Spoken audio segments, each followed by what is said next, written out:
Cette émission s'adresse à un public averti.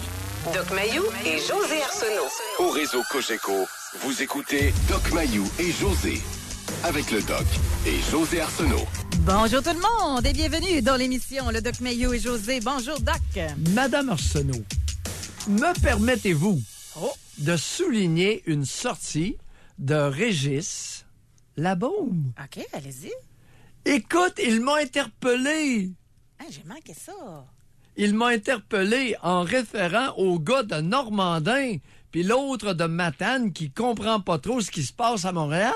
OK. Mais pourquoi il a invoqué le gars de Normandin? Racontez-nous, là, dans quel contexte? Ben, c'est un article de Régis Labaume qui doit être dans le Journal de Québec, puisque l'article est reproduit dans le Journal de Montréal ce matin, à la page 15, dans le Journal de Montréal. Ouais. Et ça doit être dans le Journal de Québec. Et il réfère, j'aime beaucoup, la sortie actuelle de Régis Labaume, qui parle d'une fracture entre Montréal et le reste du Québec. Mm-hmm. J'ai parlé la semaine dernière d'un clivage. C'est synonyme. Clivage, ça veut dire une fracture, une rupture. Alors, le Québec s'arrête au pont, à tous les ponts de Montréal. L'île est maintenant isolée. Isolée à tel point, j'ai calculé 25 comtés libéraux à Montréal. 6 comtés communistes, puis 3 caquistes. Non, c'est plus le mystère Québec qu'on appelle en politique, là, c'est le mystère Montréal. Oui. Alors, et là, on est rendu, si mon décompte est bon, c'est 25 comtés libéraux sur l'île de Montréal, sur un total de 29 pour tout le Québec. Il y a seulement 4 comtés libéraux. Il y aurait, si mon calcul est bon, c'est 25 ou 26, mais de façon conservatrice, 25 comtés aux libéraux sur l'île de Montréal. Fait que vous sur pensez 29, qu'il parlait de vous, là, quand il a dit le gars de Normandin, l'autre de Matane, il comprend pas trop ce qui se passe à Montréal. Ben, il parlait de moi ou de Dédé Fortin. Il parlait peut-être de Dédé Fortin aussi, qui était Ça serait très, qui, très l'autre de connu. Matane? Oh, j'ai aucune idée. Pas le bœuf. Pas le bœuf de Matane. Ben, il référerait peut-être au bœuf de Matane. Je me souviens pas de son nom. Tu sais, le député libéral là, qu'on appelait le bœuf de Matane, il était impliqué après dans des histoires un peu... Okay. Mais toujours est-il que, oui, Régis a une bonne ligne en insistant sur le français pour la nation canadienne-française. C'est Marc-Yvan Côté, le bœuf de Matane? Marc-Yvan Côté, okay. Exactement. OK. Marc-Yvan Puis Côté. si vous n'avez pas interpellé, là, trouveriez-vous que ça vaudrait la peine de parler de Régis Labaume à ma tête dans l'émission? La même chose. Non, Régis, parce que, vous savez, ces individus-là sont soumis maintenant à des critiques acerbes. Oui, et parfois avec raison. Et parfois avec raison. C'est ça pareil. Mais là, sur ce point-là, il a un gros point. Et Doc Mayou. Oui, alors, ceci étant dit, Nation canadienne-française... Là, le gars de Normandin, là, oui. c'est ça. Alors, ce matin, on interpelle tout le Québec, et même ceux de Montréal, d'ailleurs. Et n'en déplaise à un gars qui nous a écrit hier, notre sujet, selon Doc Mayou, est vraiment pas double standard, là, et quadruple standard. Ouais, alors, ce matin, ça va être principalement, encore une fois, pour les femmes, mais rassurez-vous, on va parler de la pression sur vos épaules, les hommes, lundi. On va en parler. Oui. Vraiment. Et là, on va se concentrer lundi uniquement pour les hommes, pour se faire pardonner de vous avoir mis un petit peu de côté là, cette semaine. Oui, parce que, sérieusement parlant, il y a certaines problématiques qui touchent davantage un genre que l'autre. Et ce matin, c'est pas à peu près différent. C'est quasi totalement. Alors, OK. Alors, c'est vous qui m'avez amené encore une fois une inspiration lors de l'émission d'hier à 10h21 minutes. Je ne sais pas vraiment là, d'où ça partit, mais en tout cas, vous avez dit que les femmes avaient de la difficulté à avoir des plaisirs. Oui, à s'octroyer du plaisir. Sans culpabilité, là. Oui. Et moi, vraiment, sur le coup, je me dis, ben voyons donc. Tu sais, vous disiez même juste lire un livre, là, tout seul, là, sur une belle chaise, tranquille. Non, il y a des femmes qui sont incapables de faire ça. Beaucoup. Pas toutes les femmes, beaucoup de femmes. Et, croyez-le ou non, je vais dîner hier avec quelqu'un, une femme. Puis sans qu'elle ait écouté l'émission, à un moment donné, ça vient dans le sujet. Elle dit non, moi, je suis pas capable. Parce que je disais, fais des activités pour toi. Prends du temps pour toi. Moi, je t'ai inspirée, c'est sûr, là. Elle dit, oh non. Elle dit, incapable de faire ça. Je dis, ben voyons donc, ça justifie encore plus notre sujet de ce matin. Oui. Parce que, comme vous le dites souvent, vous, dans votre bureau, vous en entendez beaucoup, là. Oui. Et quand j'ai posé la question sur Facebook, ben, tabarouette, les femmes, je pense que notre sujet est dans le mille, là. Et il va falloir comprendre le pourquoi, là. Parce qu'effectivement, les hommes, game d'hockey le vendredi soir. Hey, un vendredi soir, d'habitude, t'es avec ta blonde, là, t'es à la maison avec les enfants, tu soupes puis tout. Ben non, eux autres choisissent de jouer au hockey le vendredi soir. Aucun problème. Je vais au golf la fin de semaine. Ben oui, c'est le temps que tu peux te voir, Stifi. Ben non, ça joue au golf. J'exagère en passant. Mais Non. Mais non. les- Je vais... c'est le temps Non, du non. ménage la fin de semaine. Ben non, ça joue au golf. Non, continue sur ta foulée. Mais Je taquine parce que mon mari, c'est un joueur de golf. Oui, Fait mais que, je le taquine. Mais pour faire du ménage un peu plus, non, c'est une joke. Mais tout ça pour dire que les gars, ils n'ont pas de problème, pantoute. Mais la femme, elle... Puis hier, j'avais de la misère à comprendre, mais je me suis rappelé un moment où il fut un temps où je m'entraînais beaucoup au vélo. Puis il y avait des pratiques, des sorties, c'était la fin de semaine. Et je me suis rappelé de m'être sentie coupable. Fait que ça m'est arrivé. Mais là, j'ai fait une coupure, là. Ça doit être depuis 2 ans que je travaille avec vous, là. Je travaille sur moi-même, là. Mais il y a une coupure de fait, là. Maintenant, je me sens libre. Et aussi, sûrement, je vais le dire tout de suite, parce que ma fille, elle va avoir 17 ans dans quelques semaines, là. Fait que c'est pas comme quand t'as des jeunes enfants, j'imagine, puis que t'as toute la maisonnée, t'as toute la gestion comme on parlait hier, etc. Ça doit être différent. Fait que ça doit amener une certaine liberté aussi quand les enfants vieillissent à Très ce peu. niveau-là. Très peu. Non? Non. OK, ça veut dire que si j'avais été sujette à ça, je le serais encore? Oui. Ben oui. OK. Bon, ben d'abord, OK, tant mieux. Mais pour plusieurs, ben ça serait le fun de l'entendre. Même avec vos enfants plus vieux, vous sentez-vous coupable d'avoir des activités pour vous autres? Et vous, ce matin, on est un vendredi en plus. Vous êtes allé plus loin hier. Vous avez dit que même en ce qui concerne les plaisirs solitaires, sexuels, que les femmes avaient aussi une culpabilité à se faire plaisir sans que leur conjoint soit là, et d'autres personnes là, mais tout seul. Définitivement. Beaucoup. Alors que Pas le- les femmes, mais beaucoup de femmes. Alors, on parle en termes de pourcentage ce matin. Écoute, à mon avis, puis vous n'êtes pas obligé d'adhérer, moins de 10 % des hommes ont de la difficulté à s'octroyer du et des plaisirs.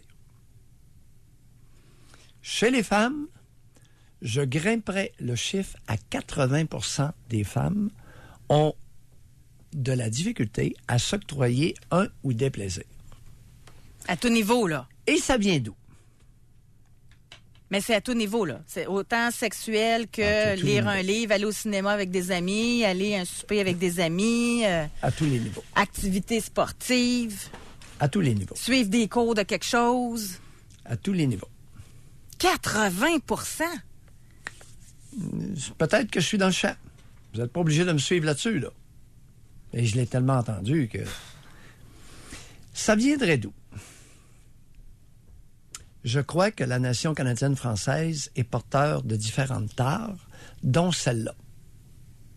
Un double standard absolument écœurant, transmis d'une génération à l'autre, chez les Canadiens français, où on incitait, invitait les femmes à se sacrifier pour leurs enfants, pour la famille. Et ouvertement, à sacrifier l'excitation sexuelle. Ben, leur épanouissement tout court, personnel ou sexuel, là. Oui. Moi, ça va ensemble. J'ai une question pour vous. Je pensais à ça matin, là. Attends un petit peu. Juste une petite parenthèse. Je vais finir. Oui, Une minute. allez-y. On qualifiait même, et je l'ai tellement entendu, de sainte femme, celle qui s'était sacrifiée pour ses enfants. Ben oui. Ce double standard, évident, épouvantable, aliénant, a eu comme effet d'assurer, ou visait à assurer la pérennité de la nation canadienne-française, c'est-à-dire sa survie. Expliquez-nous. Non. Wow. C'est gros ce que vous avez dit, là. C'est beau, mais il faut nous l'expliquer. En quoi que la femme se soit sacrifiée assure la pérennité de notre nation québécoise? Le nombre d'enfants par famille. Le nombre d'enfants par famille. Que ça vous plaise ou pas, vous allez vous reproduire comme des lapins. Alors, c'était le leitmotiv canadien-français qui existait dans les générations qui nous ont précédés. Mais en 2018, pourquoi que c'est encore comme ça? Ben, parce que la tare s'est incrustée et transmise d'une génération à l'autre. Alors, pensez-vous, bon, on va c'est une tare revenir culturelle. encore aux mères. C'est moi qui l'amène en plus. Ça se peut-tu qu'il y ait des mères, quand ils voient leur fille s'épanouir, que ça les fatigue bien gros? Définitivement. Ben voyons donc, toi, un cours de le soir, tu devrais t'occuper de tes enfants. Oui. Ça se peut, ça? Ben voyons. Monnaie courante. Et moi, Monnaie je courante. soupçonne... Les vieilles culpabilisent la génération suivante, t'as même pas idée. C'est comme ça que ça se transmettait.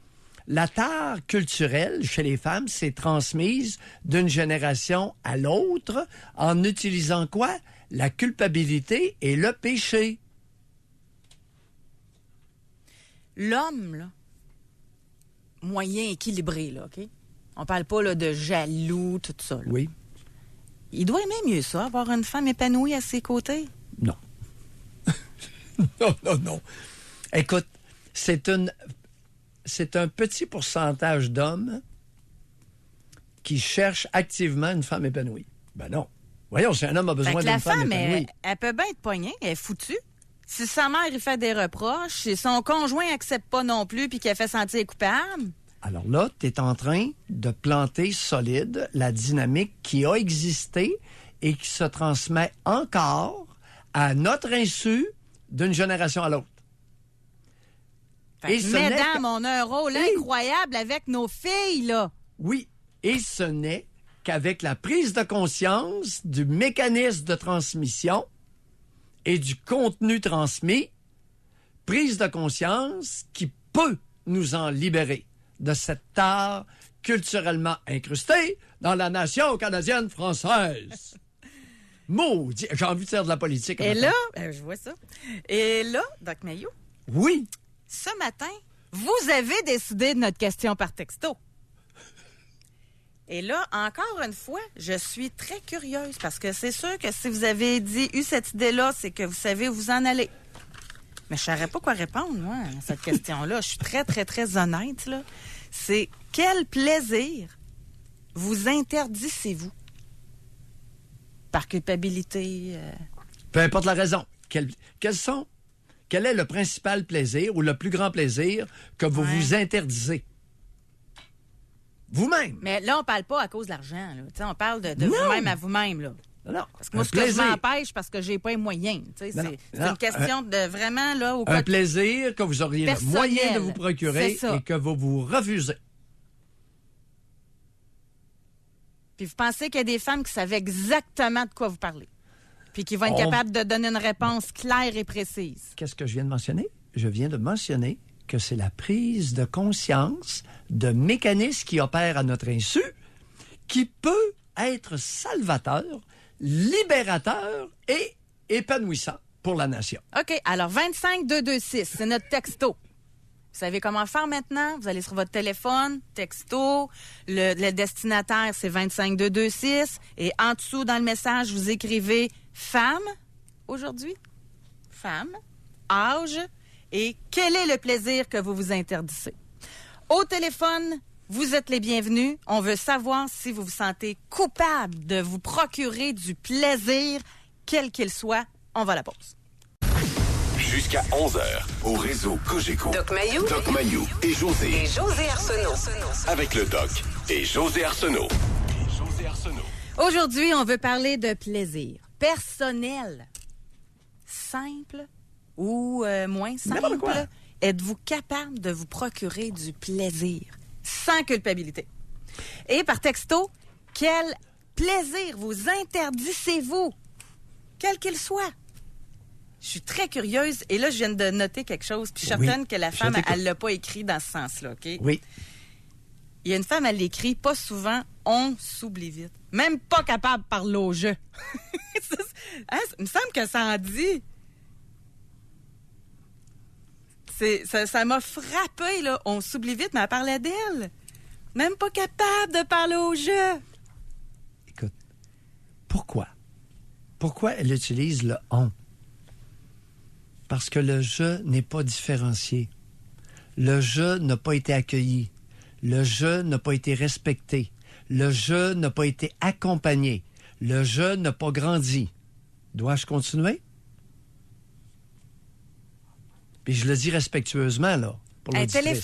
Téléphonez-nous. Vous allez vous aider, vous, puis vous allez aider d'autres personnes en même temps, voilà. En allant plus loin dans la conversation. Là, déjà, par texto 25226, quel plaisir vous interdisez-vous? On a femme 48 ans. Je me refuse à peu près tous les plaisirs.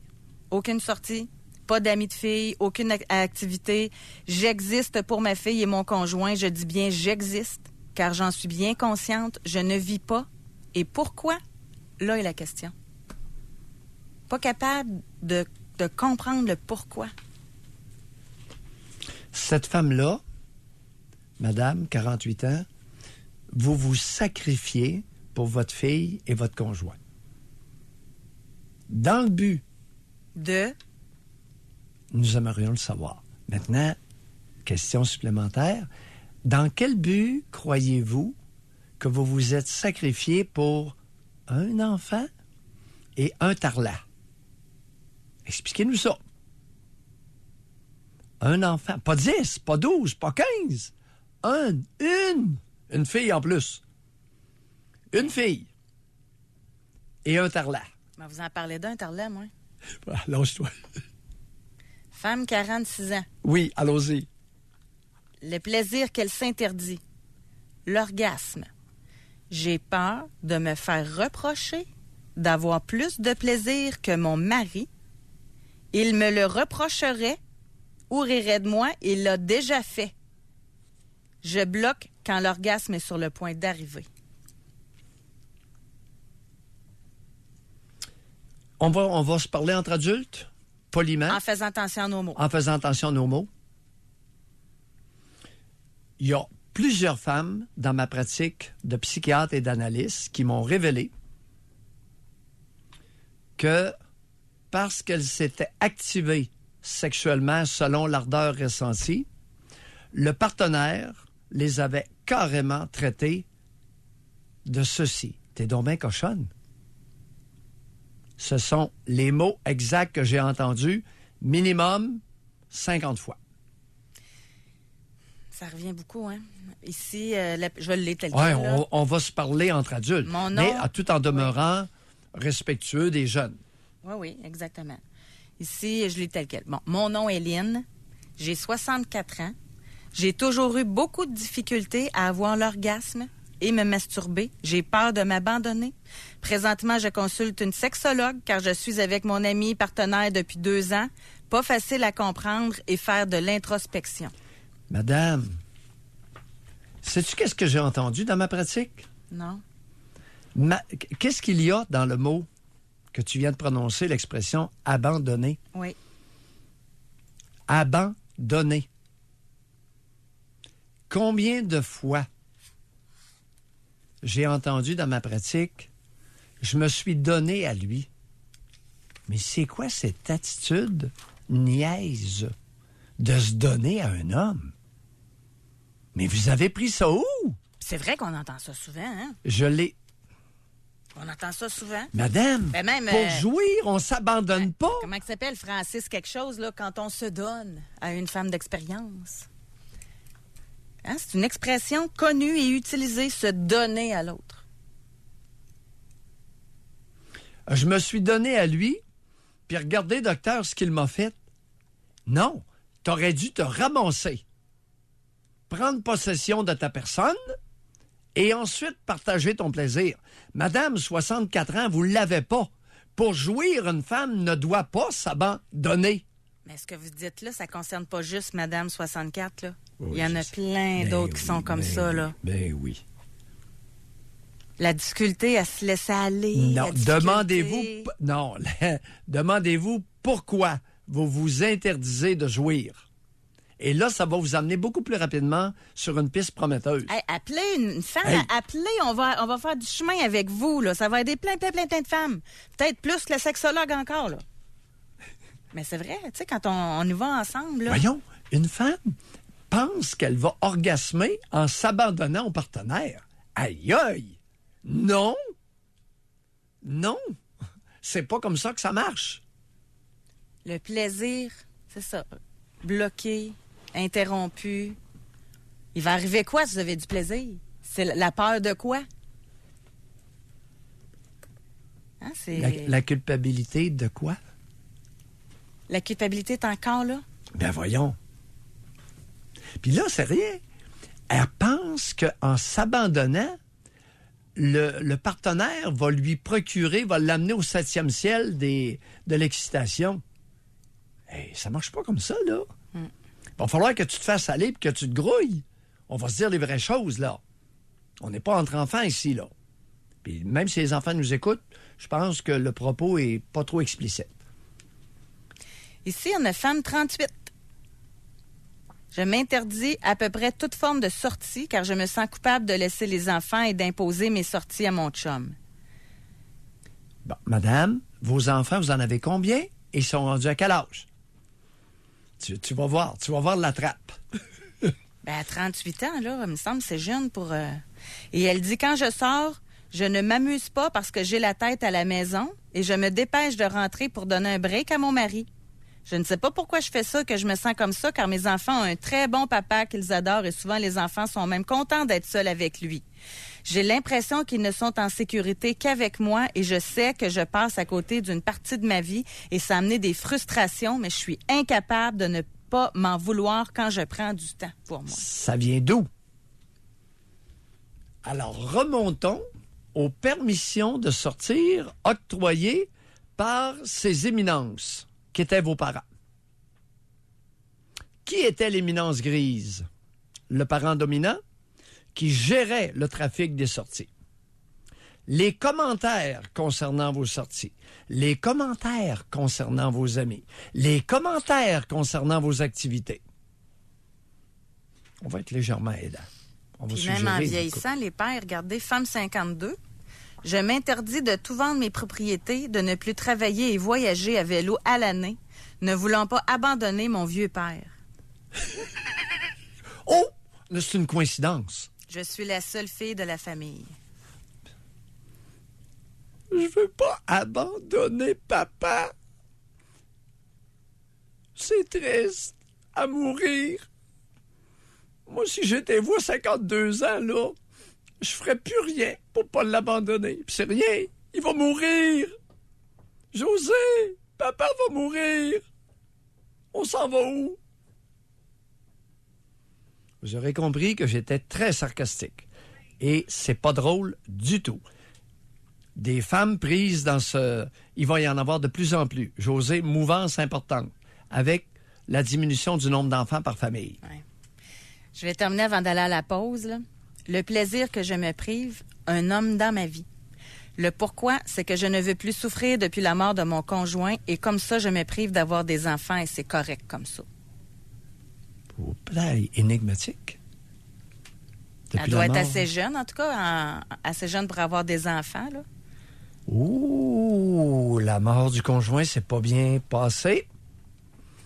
Et moi, chère auditrice, je vous suggérerais de regarder pas la mort du conjoint, la vie avec votre conjoint avant qu'il meure. Je suis vraiment pas fin, hein? Non, mais c'est une façon différente et plus constructive. Plus souffrante. Non, mais de regarder la vie. Oui, la vie qu'elle avait avec, la relation qu'elle avait avec ce conjoint-là avant qu'il ne meure. Tout le monde aurait tombé dans le deuil non résolu. Non, la vie non satisfaisante avant la mort. Réécrivez-nous pour le fun, hein? OK! Je viens d'allumer, moi, là. C'est pas la mort. C'est le genre de gars qui avait pu repogner de même.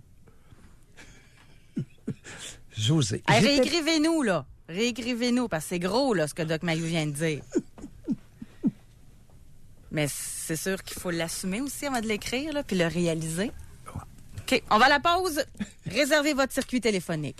Est-ce que vous avez de la difficulté à vous octroyer des plaisirs juste pour vous, sans culpabilité? Et quel plaisir vous interdisez-vous?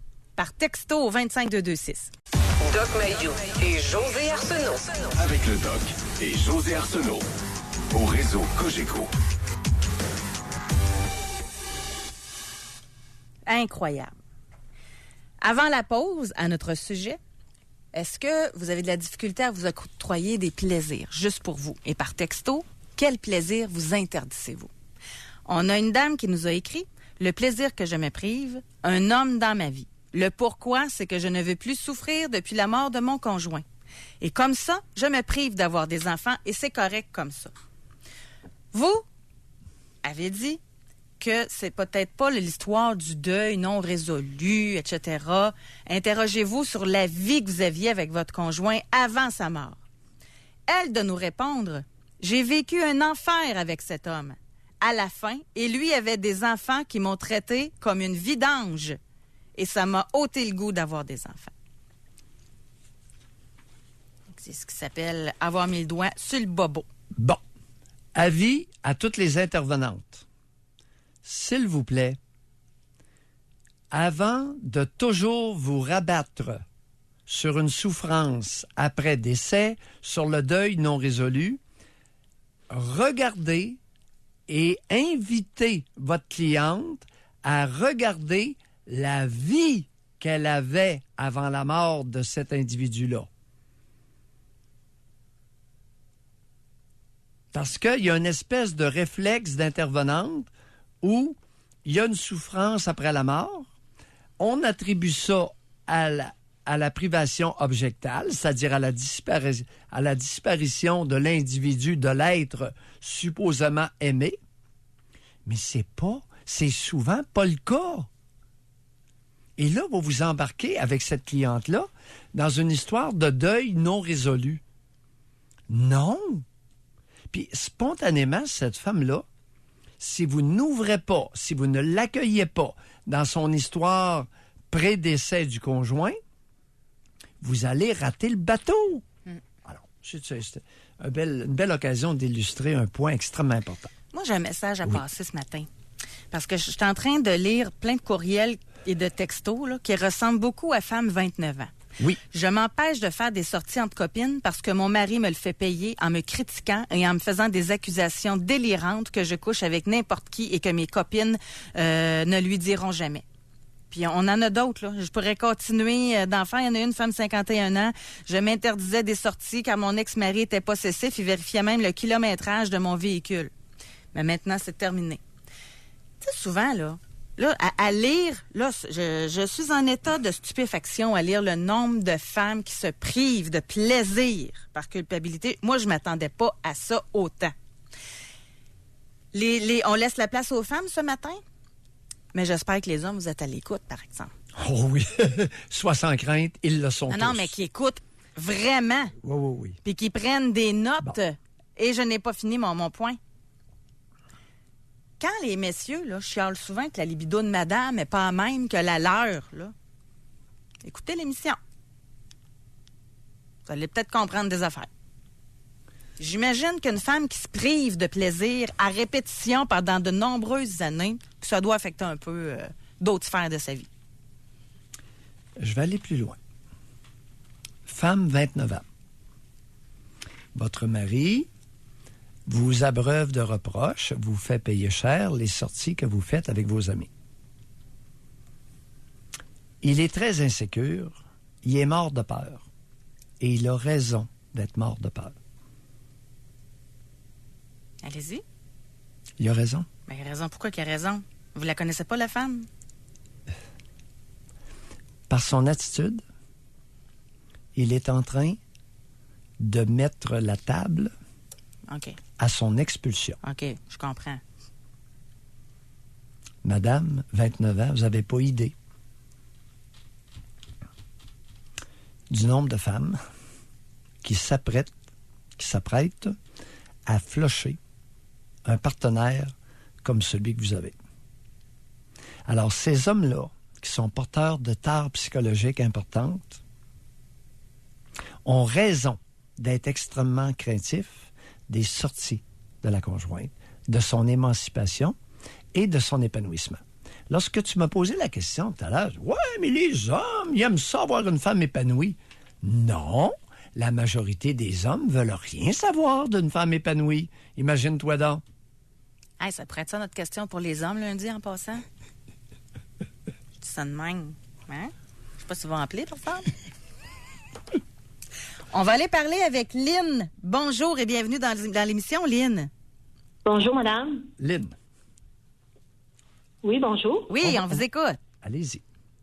Bon, ben moi, je vous ai envoyé un texto tantôt, comme de quoi que j'avais la difficulté à avoir l'orgasme.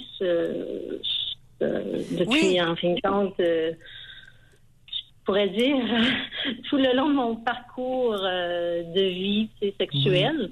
Oui. Sauf une fois, quand j'étais plus jeune, un homme m'avait masturbé, puis là, j'ai comme eu peur, puis non, j'ai arrêté.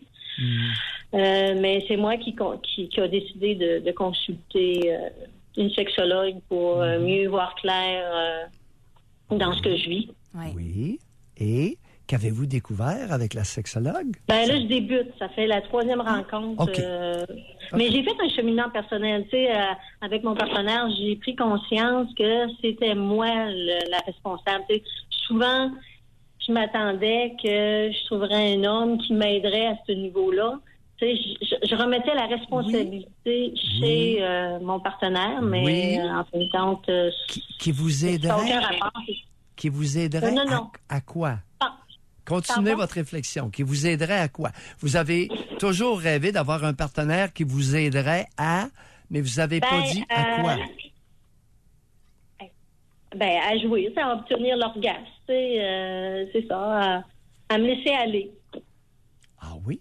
Comme vous avez dit, là, je ne dirais pas le terme abandonner, là, mais à me laisser aller. Oui, à vous laisser aller. Oui, à être bien. Mais voyez-vous, déjà, je sens les effets de ma sexologue. Je commence, c'est pas juste elle, là, c'est moi, là, parce que j'ai un cheminement que j'ai fait depuis quelque temps. Dans votre cheminement, qu'avez-vous découvert? Est-ce que vous pouvez nous en parler? Vous dites que vous avez fait un cheminement. Qu'est-ce que vous voulez dire par là? Un début de cheminement au niveau de mes attitudes. Justement, d'être bien avec le plaisir, de trouver ce bon, d'être consciente de ce que je vis. Oui. Parce que ça m'arrive, que je suis pas présente, je pense à d'autres choses. Ou, j'ai à quoi vous pensez quand vous pensez à d'autres choses? À quoi que je pense? Oh mon Dieu, écoutez. Non, mon Dieu, vous venez de le dire. C'est mon Dieu, c'est l'élément rabat-joie par excellence. Vous venez de le dire. C'est une tare culturelle. Oui, absolument. Ça... Vous savez, on peut pas orgasmer, on peut pas s'exciter sexuellement en utilisant l'expression « mon Dieu ». Mon Dieu est nécessairement un rabat-joie. Oui, le Dieu que la religion nous a enseigné, là, parce qu'il y en a qui croient à un autre Dieu qui est bon pour nous, là, ça, c'est une question de croyance. Hein. Il y en a qui sont athées, puis il y en a d'autres que c'est pas un Dieu là persécuteur ou comme vous avez dit. Dieu bon pour nous. Racontez-nous ça m'intéresse. Dieu bon pour nous. Il est présent en nous. Je veux dire, c'est une belle énergie. Oui, mais c'est ça. Le problème, il est là. Comment pouvez-vous orgasmer avec Dieu présent en vous? Ah, bon, oui, écoutez, je pense pas à Dieu quand je fais l'amour. Vous êtes pas présente parce que Dieu est présent. Ah, mon Dieu. Oui. Vous êtes drôle. Écoutez, je vais réfléchir à ça parce que il me semble que je pense pas à Dieu. Oui, mais il est présent en vous. C'est facile. Ça, il est là, il est incrusté dans vous. Ah, c'est bon, écoutez. Lynn, on va se quitter là-dessus, mais je vais continuer avec Doc Mayou. Merci beaucoup de votre appel. Merci, bonne journée. Mais là, est-ce à dire que dans le temps où la religion était omniprésente, que la femme n'avait pas d'orgasme? Effectivement, et c'était même péché si elle se permettait de s'exciter. Ben oui. Parce que tantôt, là, regarde, je Mes suis pas la tantes seule. aimaient- Il y a Ben d'autres oui. auditeurs, quand vous avez dit, ben là, la réponse, le bon Dieu, là, on s'est tous dit, bon. Mais finalement, il y a vraiment quelque chose derrière ça. Vous pensez Dieu que les présent gens... en elle. Alors, si Dieu est présent dans vous, vous ne pouvez pas, chère dame, être excité sexuellement. Impossible, dit Mayou. C'est-tu dans la même catégorie? Parce que je me souviens d'avoir entendu quelqu'un, son père était décédé, OK? Et la femme, puis une femme qui était dans la cinquantaine, là, elle disait, depuis le décès de mon père, je suis plus capable d'avoir des relations sexuelles, j'ai toujours l'impression qu'il me regarde. Tu sais, ceux qui croient aux esprits, là. Voilà. Fait que c'est-tu dans le même genre? Ben oui. Ben oui, si vous êtes habité par, mesdames, si vous êtes habité par votre père ou par Dieu, c'est encore pire. Dieu le Père. Coïncidence. C'est une coïncidence, là. OK. Tu sais, je fais mon méchant, là. On va poursuivre. Dieu le Père, le géniteur, Père, ça fait beaucoup de pères.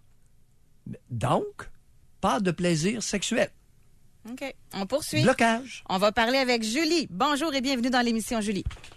Bonjour. Julie, Oui, on vous écoute. parfait. Ben, excusez-moi, j'ai la première fois que j'appelle. Bienvenue. Moi, en fait, c'est que ça m'a révélé beaucoup de choses, le fait que vous disiez, là, pas capable d'avoir du plaisir. Moi, on me dit tout le temps que je suis trop sérieuse. Oui. Quand j'étais enfant, je me rappelle que très tôt, j'ai eu à m'occuper de mon frère qui avait une légère déficience intellectuelle, puis ma mère était monoparentale. Donc, c'est moi qui est devenue comme la grande fille responsable trop vite. Julie, on va utiliser les vrais mots. Vous avez materné votre frère déficient intellectuel. Vous n'êtes pas la grande sœur. Votre mère vous a délégué son pouvoir, son rôle, n'est-ce pas? Oui. Est-ce que Elle je était me très trompe? absente. Bon. Oui, oui. Alors, Julie, il est Effectivement. important de se dire les vraies choses, de nommer les comportements exacts qui sont arrivés. Comme disent certaines intervenantes, il faut nommer avec le bon mot, Parfait. materner. C'est ça. Donc, ma mère était très absente. Oui. Et par la suite, donc, on était souvent seuls. Oui. Et puis, par la suite, elle s'est remariée. Puis, elle a eu un mari qui avait 3 enfants plus vieux que moi, qui était très contrôlant aussi. Donc, très tôt, j'ai su que j'avais pas le droit de faire grand-chose. Chez nous, il y avait des serrures à clé sur toutes les portes. Là, je dis peut-être quelque chose que il y a des gens qui vont reconnaître, mais écoutons. Fait que c'est ça. Fait que ça fait aujourd'hui que j'ai de la misère à rire, j'ai de la misère à m'amuser. Attendez un peu, Julie. oui. Moi, j'ai pas compris l'histoire des serrures attelées sur toutes les portes. Qu'est-ce que vous voulez dire par là? C'est quoi cette affaire-là? Mon beau-père, il mettait des serrures à toutes nos portes avec Oh. une clé. Oui. Je sais pas, pour contrôler, je pense. Même la salle de lavage était barrée à clé. Attendez un peu, moi, je comprends pas, là. Il y avait Vous une dites- clé. Ben, je suis contente que parce que vous avez dit, il y a plein de monde qui doivent savoir de quoi je parle, mais pas en tout, moi non plus. Quel était l'usage non, de la mais- clé? Qui avait la clé? C'était lui. Lui avait toutes les clés de tous les appartements de la maison. Les pièces de la maison, Oui. ouais. qu'il y avait ouais. Ben oui, mais qu'est-ce Non, que... c'est... Je comprends pas, là. Non. Quel usage faisait-il de la clé? Ben, des fois, il pouvait ouvrir les portes. Comme moi, par exemple, la salle d'ordinateur, c'est très rare que j'y avais accès. Mais... Fait que c'est vraiment du compte. Attendez, Ça fait Julie, le vous avez contrôle, quel là. âge, Julie? J'ai 40 ans. c'est bizarroïde. Attendez un peu, là. C'est parce que je comprends toujours pas. Votre chambre, il avait la clé de votre chambre. Oui. Ben, toutes les chambres, finalement, Oui. on était une Attendez un famille peu. reconstituée. Ouais. Julie, on va parler de vous. Vous êtes importante pour nous, là. Vous avez une chambre et votre beau-père a la clé. Oui. Est-ce à dire que si le soir, vous êtes couché puis vous barrez votre porte, il peut l'ouvrir n'importe quand? Oui. Est-ce qu'il l'a déjà fait? Pas à ma connaissance. Aurait-il pu le faire? Oui. Dormiez-vous insécure à cause de ça? Oui, puis à cause d'autres choses, là, mais oui. C'est-à-dire d'autres choses comme quoi? Ben, il y a un de ses fils, le plus vieux, qui a fait des choses sur moi quand j'avais 12-13 ans. Pourtant, votre porte de chambre était barrée? Oui, ça s'est pas passé, là. Bon. Et quelle par était la suite, différence d'âge, Julie? Quelle était la différence d'âge avec... il y a 4 ans, 4-5 ans, là, 4 ans, je pense. Oui, parce que la différence d'âge, dans mon livre de diagnostic, on dit que pour qu'il y ait abus sexuel ou agression sexuelle, il doit y avoir une différence de plus de 4 ans. Et Oui, il y avait 18, 19 ans, alors... si j'en avais 12, 13, il y en avait 18, là, au moins 18. Il était même majeur. Oui. Est-ce que vous l'avez révélé à quelqu'un, ça, cette affaire-là? Oui, oui. À qui? À qui l'avez-vous révélé? Ma mère, puis son mari, puis ils ont parlé. C'est tout. Ouais. Est-ce que vous avez eu des signes précurseurs? Est-ce qu'il y a eu... Oui, puis par la suite aussi, j'étais traumatisée. Je m'habillais avec 3-4 vêtements, puis très amples. Je me cachais tout le temps, puis je me suis isolée beaucoup. Ouais. 40 ans. Ça fait à peine 30 ans que c'est arrivé, ça. Oui. C'était pas dans les années 50, là. Non, c'est ça qui me surprend le plus. Quelle relation avez-vous avec votre mère actuellement? Ça va très bien. Oh, Julie. Ben. Julie. Je vais vous inciter à la plus grande prudence par rapport à cette femme-là. Est-ce que j'ai raison de vous suggérer ça? Oui. Par contre, ça m'inquiète qu'est-ce que vous me dites parce que c'est elle qui garde mon fils qui a 2 ans.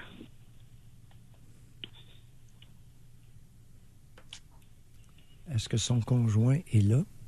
Non, il est décédé. Ouf. Est-ce que les enfants du conjoint sont encore présents? Non, puis j'ai plus de lien avec ce fils-là. J'ai coupé les ponts à la naissance de mon fils, il a 2 ans. Vous allez m'expliquer une chose.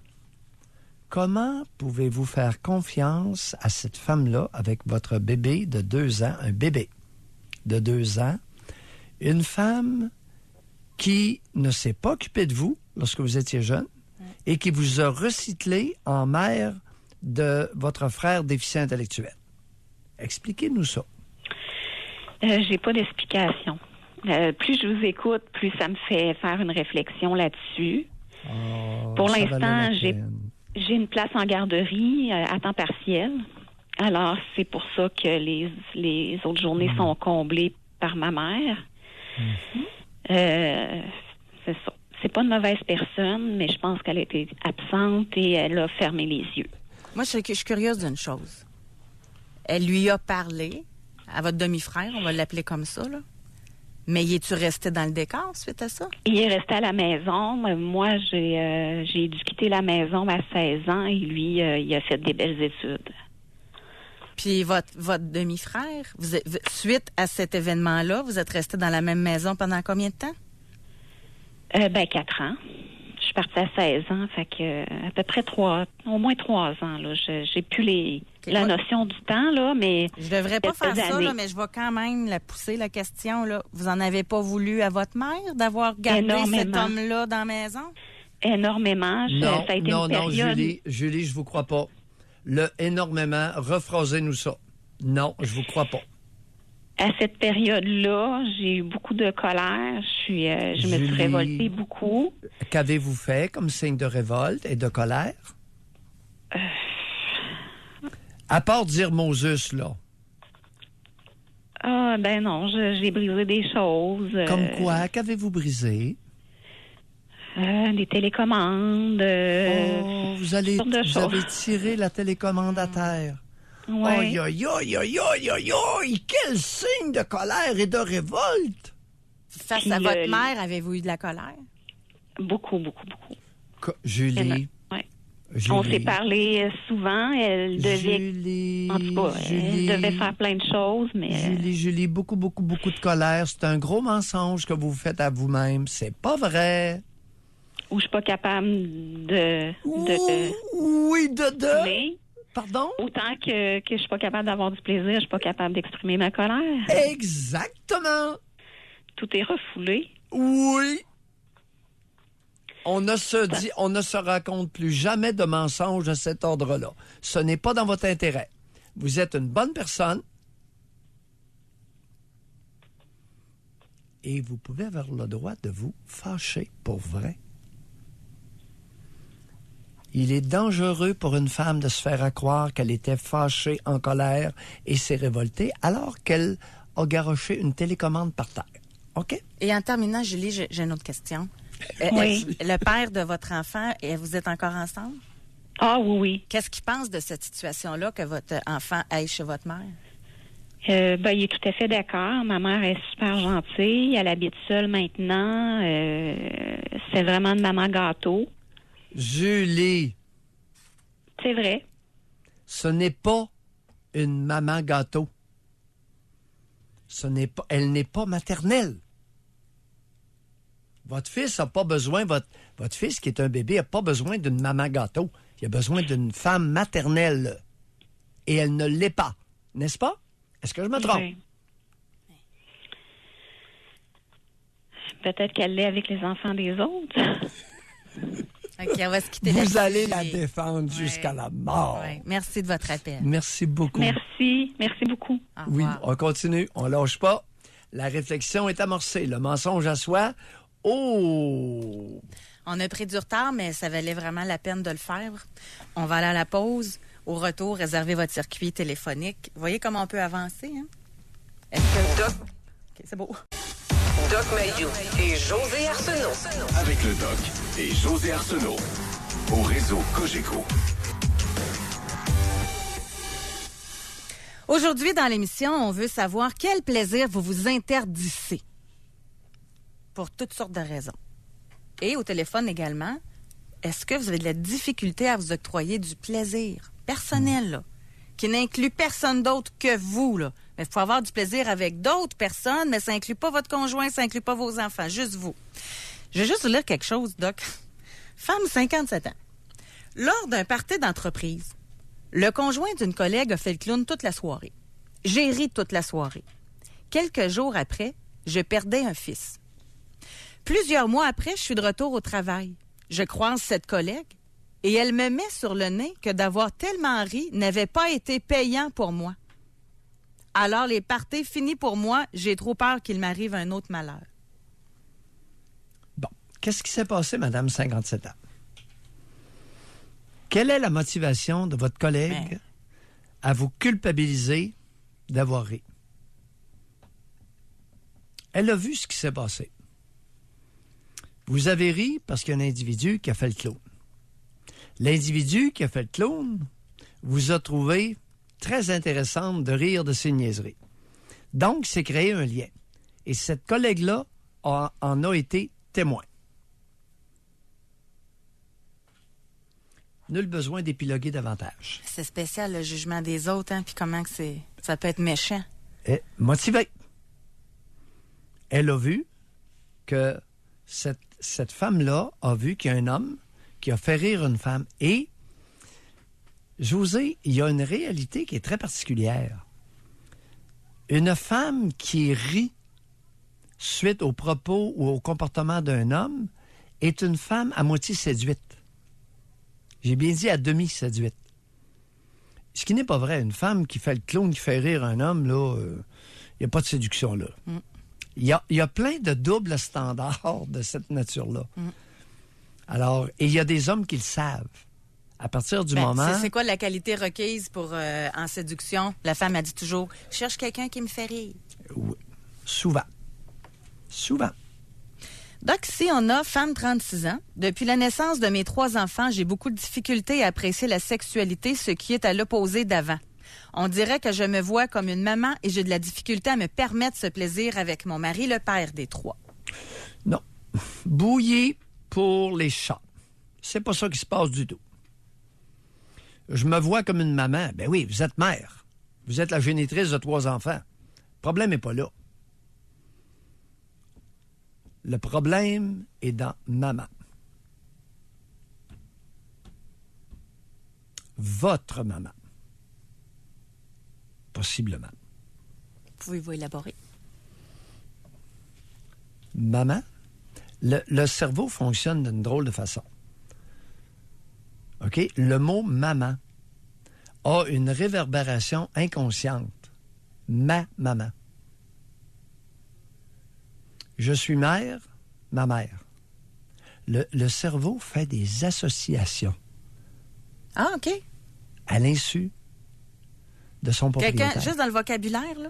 Oui. Quelqu'un qui dit, moi, je suis la mère. Je suis la mère de... Bon, fait que de sa propre mère, ça va être ma mère. Ça peut faire ting! Mais quelqu'un qui dit, je suis la maman de mon enfant, bien, elle va appeler sa mère maman. C'est ça? Non. C'est que le fait qu'elle se nomme maman pourrait provoquer dans son cerveau une association avec sa mère et association malheureuse. Ah? Bloquante, inhibante, non épanouissante, aliénante de son rôle de conjointe. Fait que quand vous voyez, puis ça arrive souvent dans l'émission, là, je suis maman ou oui. tout de suite ça résonne. Là. Non, pas automatique, mais ça peut. OK. Alors, les femmes qui s'octroient la dénomination de maman, regardez votre relation avec votre mère tout de suite. Allez fouiller un peu. On a pris du temps de retard beaucoup tantôt. Là. Je vais juste lire un message, puis après ça, on va aller à la pause pour reprendre notre temps. Là. Femme 46 ans. Oui, je me sens coupable depuis près de 8 ans afin que monsieur puisse vivre sa vie, hockey, pêche, chasse, etc. Et moi, j'attends, je demande du temps de couple, mais je me fais dire que je suis égoïste et que je pense juste à mon nombril. Mais avant, j'avais une vie épanouie avant de rencontrer mon conjoint. Mais là, je suis plus que tannée d'attendre du bon temps. Je veux réjouir dans tous les sens de la vie. Je demandais seulement avoir du fun une fois de temps en temps en couple. Et là, je réalise que cela n'arrivera pas avec cet homme. Vous savez, vous êtes à la recherche du Saint Graal qui n'existe pas. Vous avez 46 ans, vous cherchez du temps de couple. Aïe aïe, qu'est-ce que vous cherchez? Qu'est-ce qui se cache derrière cette quête du Saint Graal qui n'existe pas? Quel mensonge à vous-même êtes-vous en train de vous faire du temps de couple? Du temps de couple. Essayez de mettre des mots derrière ça. Examinez, là. Vous êtes après quoi, là? Parce que ça peut être différent d'une personne à l'autre, du temps... Du temps de couple. Parce que ça aussi, c'est une expression qui est utilisée beaucoup, là. Une expression éculée qui veut rien dire. Du temps de couple. Gars, vous savez, mesdames, il y a des femmes, mais le gars n'est pas intéressé. Ben, savez-vous quoi? C'est là que je voulais aller. Oh! Puis il y en a plusieurs là, qui essayent, puis qui aimeraient ça, mais le monsieur, il est jamais là pour avoir du temps de qualité en compagnie de la personne qu'il aime. Et c'est quoi du temps de qualité? On pourrait le définir selon chacune d'entre nous. Oui, là. mais c'est la fin, là. C'est la fin qui marche pas. Ben, c'est ça. Si le gars, il est jamais là, il y a une raison. Bon. On va à la pause.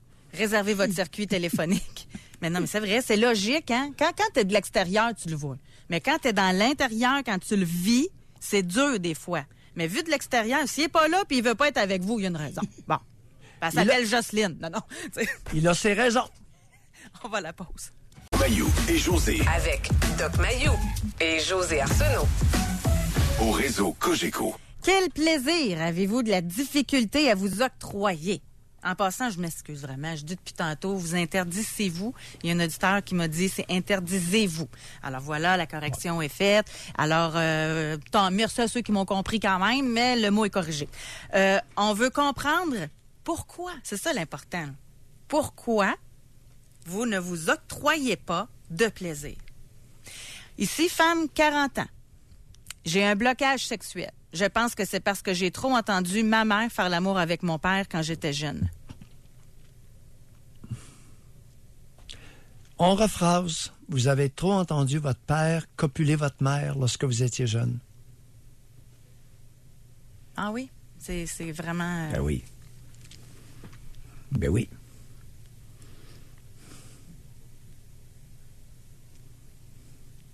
C'est la jalousie de la fille, de que le père soit avec la mère au lieu d'avec elle, là? L'inceste psychologique, c'est ça?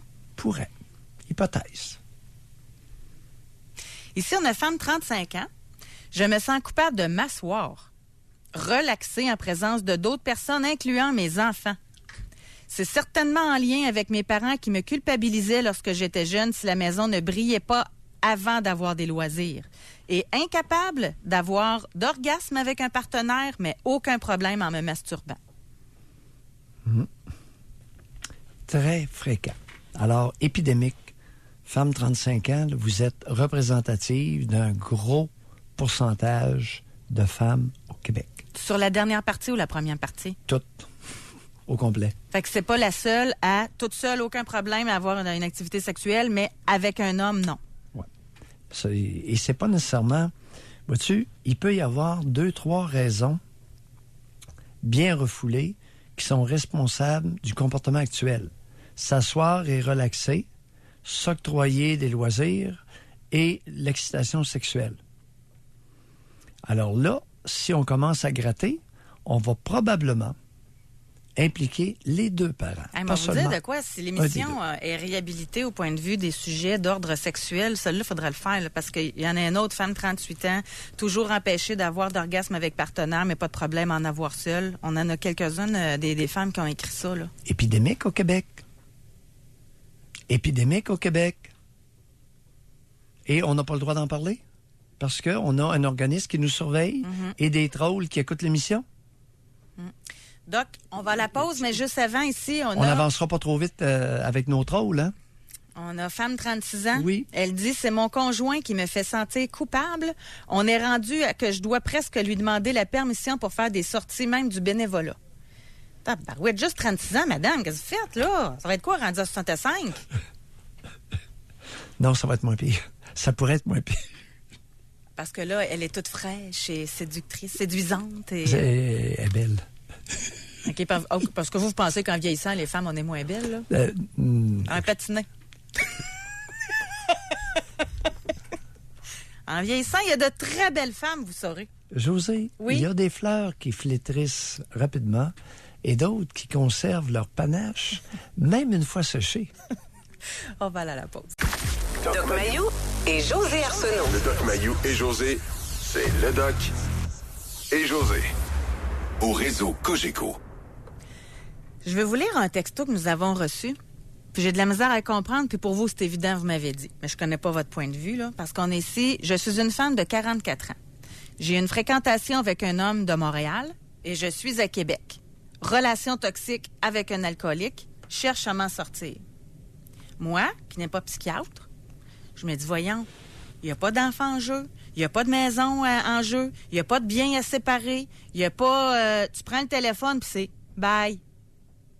Il me semble que c'est la situation la plus facile à sortir d'une relation. Il est à Montréal, elle est à Québec. Dans une situation de cet ordre, c'est rare que je vais recommander ce que tu viens de suggérer. Très rare. Parce que le risque qu'elle s'aventure à son insu dans une relation pire avec un homme qui est beaucoup plus proche au niveau géographique est très élevé.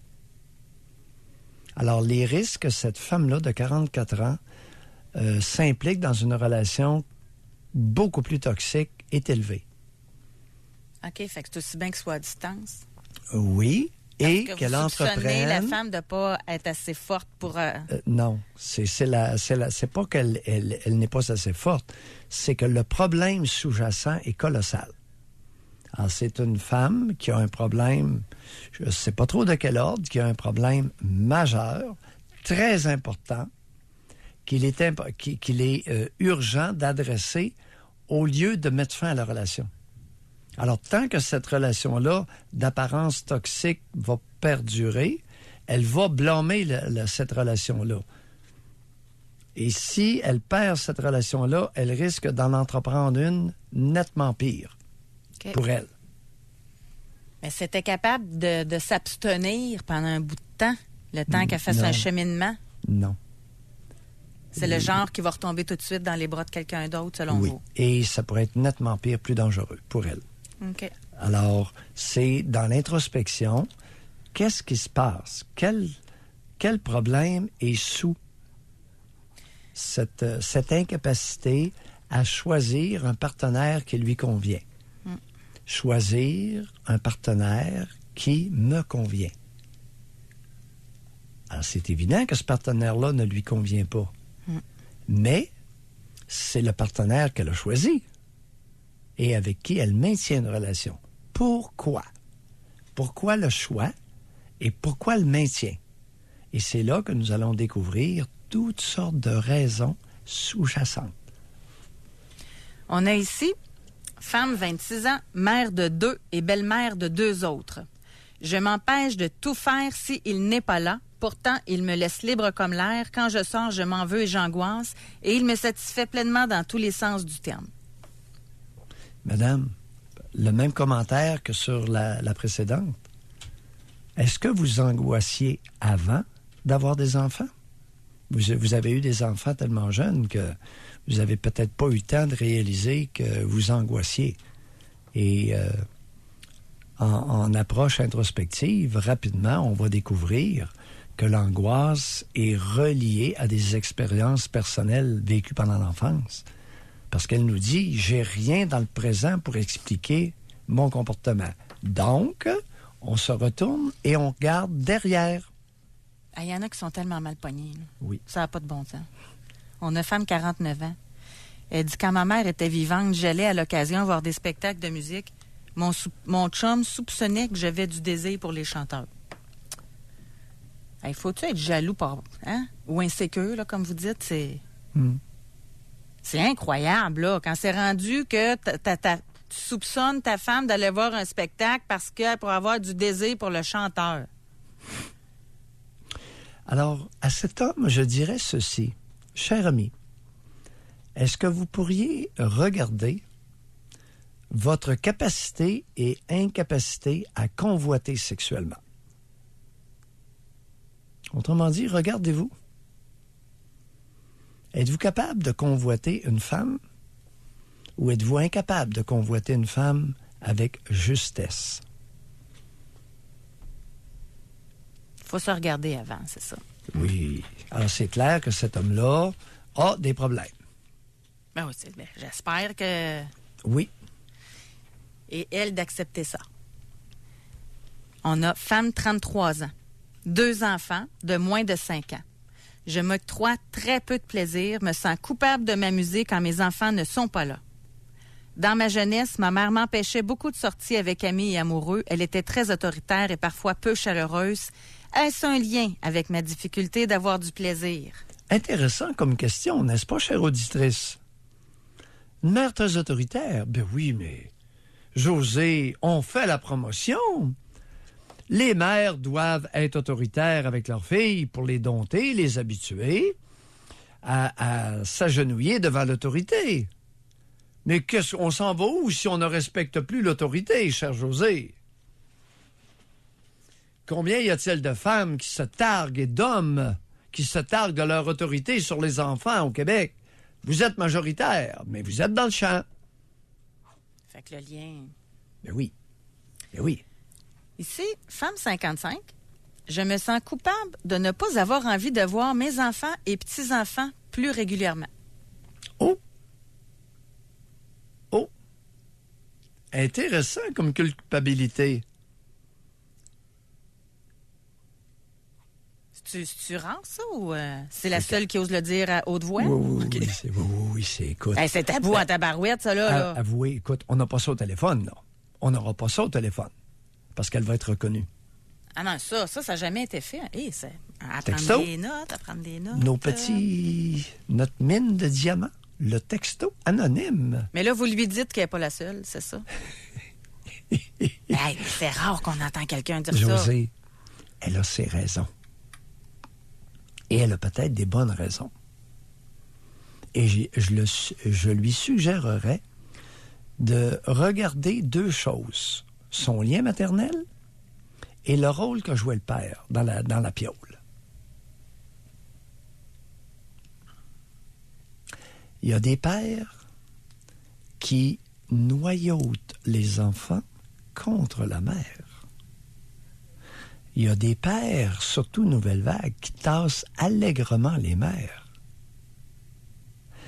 Il y a des pères Nouvelle Vague qui discréditent, dénigrent, et ça c'est moins Nouvelle Vague un peu, qui dénigrent plus ou moins subtilement la mère des enfants. Pour se remonter Sur une eux base, oui, sur une base régulière. Femme, 34 ans, étant monoparentale d'une ado de 13 ans et d'un bébé de 16 mois, travaille à temps plein, études et recherche d'emploi, m'occupe de mes parents, je suis débordée, donc je ne m'accorde pas le droit d'avoir du plaisir. Je n'ai pas le temps, j'ai plein de choses à faire avant. Le seul que je m'accorde est de m'évacher devant la télé en fin de journée quand je suis trop crevée. 2 pères différents, 13 ans, 16 mois.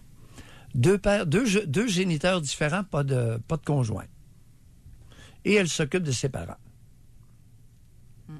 Elle dit le père n'était pas présent, la madame de 55 ans. Oh, que j'aurais des questions à poser sur le père pas présent. Ouais, mais malheureusement, lorsqu'il on ne pourra était pas là, le faire là parce que l'émission est terminée. Josée, sais. lorsqu'il était là, que faisait-il? Merci beaucoup tout le monde de votre participation à l'émission. Merci à Benjamin. Doc Mayou, passez un très beau week-end. Oui, et à vous lundi. aussi, les auditeurs, à lundi.